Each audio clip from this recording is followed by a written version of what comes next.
আপনার এলাকার ইফতারি এবং সেহরির সময় খুব সহজেই আপনার মোবাইলে দেখতে পারবেন। এজন্য ভিডিওটি স্কিপ না করে শেষ পর্যন্ত দেখবেন, কারণ গুগল প্লে স্টোরের অসাধারণ একটি অ্যাপের সাথে আপনি পরিচিত হবেন। এই অ্যাপটি সঠিকভাবে কাস্টমাইজ করতে হবে সঠিক সময় প্রতিদিন পাওয়ার জন্য। আশা করি ভিডিওটি স্কিপ না করে শেষ পর্যন্ত দেখবেন এবং প্রতিদিন আপনার এলাকার ইফতারি এবং সেহরি সময়সূচি আপনার মোবাইলে দেখে নেবেন। টেকন বাংলা চ্যানেলের আরও একটি ভিডিও আপনি দেখছেন, আর আমি আছি আপনার বন্ধু নাসিম। অল রাইট, অ্যাপটি কিভাবে মোবাইলে ইনস্টল করবেন ভিডিওর শেষের দিকে আমি আপনাকে দেখিয়ে দিব। প্রথমে অ্যাপটি মোবাইলে সেট করা শিখে নিন। সঠিকভাবে সেট না করতে পারলে ইনস্টল করে ভালো কোনো ফ্যাসিলিটিস পাবেন না। অ্যাপটি ওপেন করার সঙ্গে সঙ্গে এখানে আপনি দেখতে পাবেন দেশ নির্বাচন করুন। আপনি যদি বাংলাদেশে থাকেন তাহলে চেঞ্জ করার প্রয়োজন নেই, আর অন্য কোনো দেশে থাকলে এখান থেকে অবশ্যই সিলেক্ট করে দিবেন।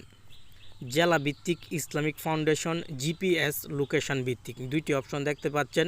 আপনি যদি জিপিএস সিলেক্ট করেন তাহলে আপনার মোবাইলে অটোমেটিক লোকেশন সেট করে দিবে। আমি আপনাকে সাজেস্ট করব জেলা ভিত্তিক সিলেক্ট করে নিচের দিক থেকে জেলা নির্বাচন করুন বক্সে ক্লিক করে আপনার জেলাটি সিলেক্ট করে দিবেন, তাহলে ইফতারি এবং সেহরির সময়সূচি সঠিক পাবেন। সেই সঙ্গে 5 ওয়াক্ত নামাজের সময়সূচিও সঠিকভাবে পেয়ে যাবেন। আমি এখান থেকে আমার এরিয়া সিলেক্ট করে দিচ্ছি এবং সেভে ক্লিক করে দিলাম।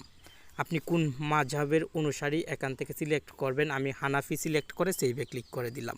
অ্যাপে কিন্তু অনেক ইনফরমেশান আছে। আমি যদি আপনাকে উপরের দিকে একটু দেখাই তাহলে বুঝতে পারবেন আজকে কততম রমজান এখানে শো হচ্ছে, কী বার, কত তারিখ ইংরেজিতে, এবং বাংলায় কত তারিখ কী মাস এখানে দেখতে পাবেন। বাংলায় মাস কিন্তু আমরা অনেকেই জানি না, এই অ্যাপটির সাহায্যে কিন্তু আপনি জানতে পারবেন। বাংলার কত তারিখেও জানতে পারবেন, মা বোনদের অনেক সময় প্রয়োজন হয়ে থাকে। সূর্যোদয় আজকের কয়টার সময় এখানে শো হচ্ছে, সূর্যাস্ত শো হচ্ছে, 5 ওয়াক্ত নামাজের সময়সূচি এখানে দেখাচ্ছে। সেই সঙ্গে নিচের দিকে যদি চলে আসেন তাহলে নামাজের নিষিদ্ধ সময় কোনগুলো আপনি এখান থেকে দেখতে পারবেন। এই সময়ে নামাজ পড়া যাবে না। আরেকটু নিচের দিকে চলে আসুন, তাহলে এখানে পেয়ে যাবেন পরবর্তী সেহরির শেষ সময় 4:48, মানে আজকের রাতের সেহরি শেষ সময় 4:48। আজকে ইফতারির শুরু 6:08। ইফতারির বাকি আছে আর 2 ঘন্টা 9 মিনিট 27 সেকেন্ড। আপনি যদি চান তাহলে এখান থেকে অ্যালার্মও সেট করে দিতে পারবেন এই অ্যাপ দিয়ে।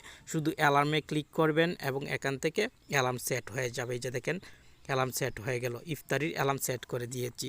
সেমভাবে আপনি যদি সেহরির সময় অ্যালার্ম সেট করতে চান তাহলে এই অ্যালার্মে ক্লিক করবেন, অটোমেটিক অ্যালার্ম সেট হয়ে যাবে আপনার মোবাইলে।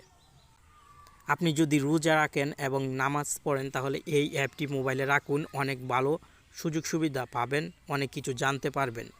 অ্যাপটি ইনস্টল করার জন্য গুগল প্লে স্টোরে চলে আসবেন এবং মুসলিমস ডে লিখে সার্চ করবেন, অথবা নামাজ রোজার সময় লিখলেই অ্যাপটি চলে আসবে। অ্যাপটির লোগো ভালোভাবে দেখে রাখেন, এই লোগোর অ্যাপটি ইনস্টল করবেন। অ্যাপটির রেটিং পয়েন্ট 4.9। বুঝতেই পারছেন অ্যাপটি কেমন।